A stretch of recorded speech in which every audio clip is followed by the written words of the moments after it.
क्या सोच रही हो? चेंग केरांग को सरप्राइज करने का कोई प्लान है तुम्हारे पास? मैंने इस बारे में काओमू से बात की, लेकिन फिलहाल तो हमारे पास बिडिंग के लिए सिर्फ 1.33 बिलियन है। पर मुझे यकीन है कि चेंग केरांग को बीएचएल की एस्टिमेटेड प्राइस पता है। उसे हमारे अमाउंट पर भरोसा ही नहीं होगा। प्लान कहीं हम पर ही उल्टा ना पड़ जाए। सही कहा। हमें ऐसा अमाउंट बताना होगा जो उसे रीजनेबल लगे और जो उसके मन के फिगर के आसपास का अमाउंट होगा। तभी हम उसका विश्वास जीत पाएंगे। हमें कैसे पता होगा कि उसके दिमाग में क्या अमाउंट है? एक कंपनी की मार्केट प्राइस और उसकी करंट एसेट्स का वैल्यू करना मेरा एक्सपर्टीज है। एस्टिमेट किया जाए तो ग्वांचाओ के पास का अभी मैक्सिमम अवेलेबल फंड्स 1.3 बिलियन के आसपास होना चाहिए।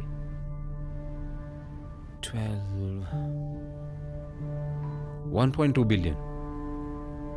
ये उसे मजबूर कर देगा जब उसे इस अमाउंट का पता चलेगा, और लगता है वो इसे बिलीव भी कर लेगा। काओमू ने कहा कि हमारे लिए लकी बात यह है कि तुम हमारे मेजर शेयर होल्डर हो, और अब मुझे इस पर विश्वास हो रहा है। कहना क्या चाहती हो? इससे पहले विश्वास नहीं था? बिल्कुल भी नहीं। मतलब पता था कि तुम बहुत केपेबल हो, पर ये नहीं पता था कि तुम इतने अच्छे भी हो। सच में? लगता है अभी से मुझे अरे मेरा फोन क्यों स्विच ऑफ कर दिया? अपने आप को और ज्यादा बेटर प्रूव करना होगा। दोपहर को इंटरप्शन जो आया था।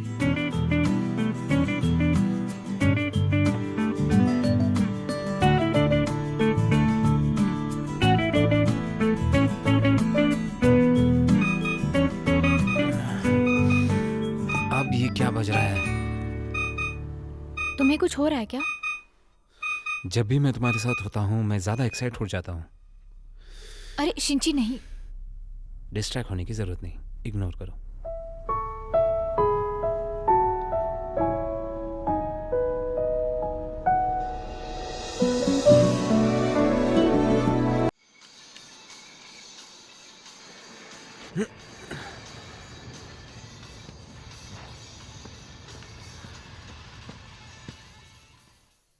क्या आपको ठीक नहीं लग रहा है क्या सर? हाँ, मैं तो बढ़िया हूँ। तो आप अपनी घड़ी की तरफ क्यों देख रहे हो? सब कुछ ठीक है ना? कुछ तो गलत है इसके साथ। देखो, इसे फैक्ट्री ले जाओ और ठीक करवा के लाओ। एक्यूरेट नहीं है। हाल ही में इसकी रीडिंग्स काफी हाई दिखा रही है। ये एक्यूरेट नहीं है या आपका दिल? मैंने कहा मैं एकदम ठीक हूँ। तो रीडिंग्स अचानक से ऊपर कब जाती है?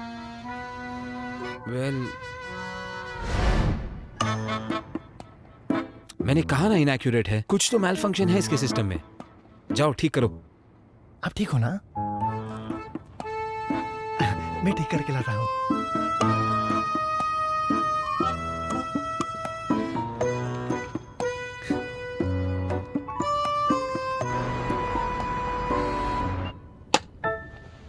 तो फिर तय हो गया, तुम जा सकती हो अब।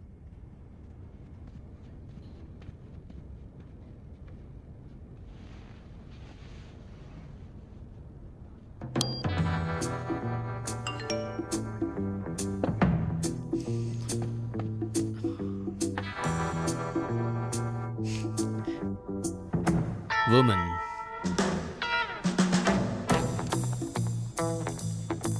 करंट फंड्स को देखते हुए क्या लगता है हम जीत पाएंगे? कुछ कह नहीं सकते। क्वांचो और हम इक्वल हैं। बीएचएल में इतने सालों से काम करने के बाद अगर हम एमबीओ को एग्जीक्यूट करने में फेल हो जाए तो शायद मुझे ये कंपनी छोड़नी पड़ेगी। बिल्कुल छोड़नी नहीं पड़ेगी, क्योंकि सबको पता है तुमने कितना कंट्रीब्यूट किया है। डिंग गेफिंग के जैसे नहीं हो तुम। मैंने उसके जैसा नीच आदमी नहीं देखा अब तक। दिखने में तो चूहे जैसा है, लेकिन खुद को बड़ा हैंडसम समझता है, और उसके कपड़े की टेस्ट ब्रांडेड कपड़े से कोई फैशन नहीं होती। अगर मैं ब्रांडेड लाइन की पीआर होती तो हमारे कपड़े ना पहनने के लिए उसे पैसे देती। फैशन की मुसीबत है वो। सही कहा। उसके जैसा तो इंसान कहने के भी लायक नहीं है। इतना बदतमीज इंसान है वो। को सही गलत में कुछ फर्क ही नहीं पता चलता। कोई काम भी नहीं करता। एक बार वो मेरे हाथ लग जाए फिर उसे बता देती हूँ कि एक लड़की के अंदर कितनी पावर होती है। जरा रुको, जब मैं डेप्यूटी डायरेक्टर बनूंगा तब तुम लोगों को अच्छा सबक सिखाऊंगा। अरे अभी तुम भी तो बोलो ना। तुम भी किस बारे में बात कर रहे हैं? चलो अभी काम की बात करते हैं। हाँ, कामू, तुम्हें क्या लगता है जरूरत जितने पैसे हैं? मुझे तो अभी भी चिंता हो रही है। और कोई रास्ता है जहाँ से पैसे मिले? ध्यान से सुनिए मिस मिन, फंड्स जमाना तो R&D जैसे ही होता है। मैंने तो अपना बेस्ट दे दिया, 1.29 बिलियन जमा कर दिया। हाँ, 1.29? उनके पास 1.2 बिलियन है।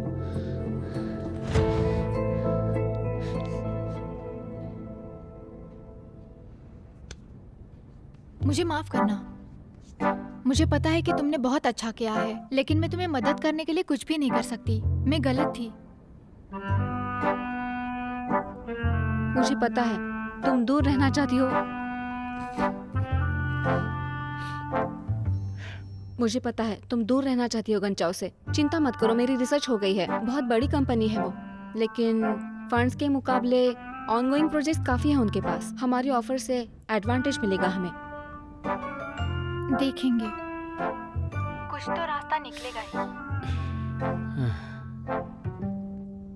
देखता हूँ कब तक चुप रहती हो।